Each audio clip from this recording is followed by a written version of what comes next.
Bonjour Didier Crelier, vous êtes engagé depuis 9 ans à Jeunesse en Mission et vous menez un travail de prévention et d'animation dans les quartiers. Hier après-midi, lors du congrès, vous avez abordé en atelier le sujet de la prévention à la résilience. Alors qu'est-ce que vous avez concrètement enseigné aux chrétiens évangéliques? Alors, je vous fais tout mon atelier en l'espace de 10 minutes, c'est ça, hein? 30 secondes, ce serait bien. Alors, le message qu'on a voulu donner, c'était que c'est plus facile de placer une barrière sur une montagne que de mettre l'ambulance en bas de la colline ou en bas de la montagne. Plus facile de travailler en amont des événements et puis de réfléchir aux conséquences qu'il pourrait avoir à l'avance, plutôt que de devoir réparer les dégâts, que de devoir investir toujours dans les crises, d'agir en pompier finalement. Autant prévenir les événements. Pour vous, c'est le rôle des chrétiens d'être présents en premier sur... Alors, je pense que c'est le rôle de la société en général. C'est le rôle de tous ceux qui sont en charge de l'action sociale, que de penser les événements en amont, si c'est possible, hein. Il y a des événements qui nous surprennent et puis qui nous laissent sans voix. Mais quand même, je pense qu'en particulier pour ce qui est des quartiers sensibles, je pense que là, on peut avoir une petite réflexion d'avance. Plutôt que de devoir toujours courir d'une crise à l'autre et puis de jouer aux pompiers. Alors justement, aujourd'hui, expliquez-nous, est-ce que l'Église est vraiment engagée dans les quartiers ou est-ce qu'il y a une forte réticence, voire une peur? Alors la peur, elle y est, hein, mais pas seulement dans l'Église, c'est pas une spécificité de l'Église. Je pense que tout le monde a peur. Et je pense que la peur, elle se base en partie sur le manque de connaissance de l'autre et puis tout ce qu'on imagine à son sujet, qu'on ne vérifie pas parce qu'on n'a pas l'occasion de rencontrer les gens. Donc là où on pourrait, nous en tant qu'Église, avoir une influence ou une influence positive ou progresser un tout petit peu, c'est de rencontrer l'autre. D'oser faire le pas, d'aller à la rencontre de l'autre et puis de faire connaissance. Simplement, qui vous êtes, qu'est-ce que vous aimez, qu'est-ce que vous n'aimez pas. On peut parler... briser un peu un tabou, quoi, quelque part. Le fossé, réduire le fossé. Ah oui, alors la distance, elle existe. Mhm. Et celle-là, il faudrait qu'on la réduise.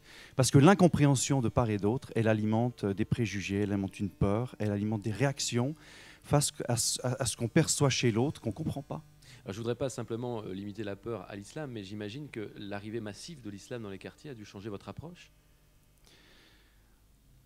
Alors l'arrivée massive de l'islam, elle s'est faite même avant ma naissance. Donc, C'est vrai que vous êtes jeune, précisons-le. Alors elle n'a pas changé mon approche à moi. Moi, je suis né avec cette immigration. Donc, pour moi, c'est un fait. C'est pas quelque chose que j'ai vu se dérouler sous mes yeux. C'est quelque chose dont j'ai pris conscience parce que c'était déjà là. Un post-11 septembre Non, je pense pas. Il y a peut-être eu un durcissement de part et d'autre. Je pense qu'après le 11 septembre, l'ennemi, c'était forcément... il avait la peau basanée et portait le turban. Et je pense que ça, c'est quelque chose qui vient alimenter de vieilles peurs et puis qui nous empêche de raisonner correctement. Donc il faut qu'on sorte de nos réactions, de ce qui est plutôt de l'ordre du réflexe, plutôt que de la réflexion. Et puis je pense que si on s'approche de l'autre et qu'on fait connaissance avec des musulmans dans nos quartiers, mais d'autres, hein, il y a aussi des catégories sociales qu'on connaît super mal. Donc vous invitez en tout cas les chrétiens à passer du mauvais réflexe à la bonne réflexion. Exactement, ouais. Du réflexe à la réflexion, ça serait un bon résumé. Parce qu'on fait des bêtises, parce qu'on alimente la peur, et puis celle-là, elle est mauvaise conseillère.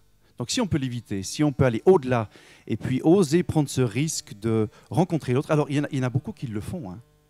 Il y a beaucoup d'initiatives qui se font, j'en connais quelques-unes, Quartier Libre c'en est une, mais de ces gens qui disent j'en ai marre de me laisser mener par le bout du nez, par des messages de peur, des messages qui m'amènent à craindre l'autre plutôt qu'à le rencontrer. Donc voilà, je ne veux pas me laisser mener par le bout du nez, moi ce que je veux, c'est rencontrer quelqu'un.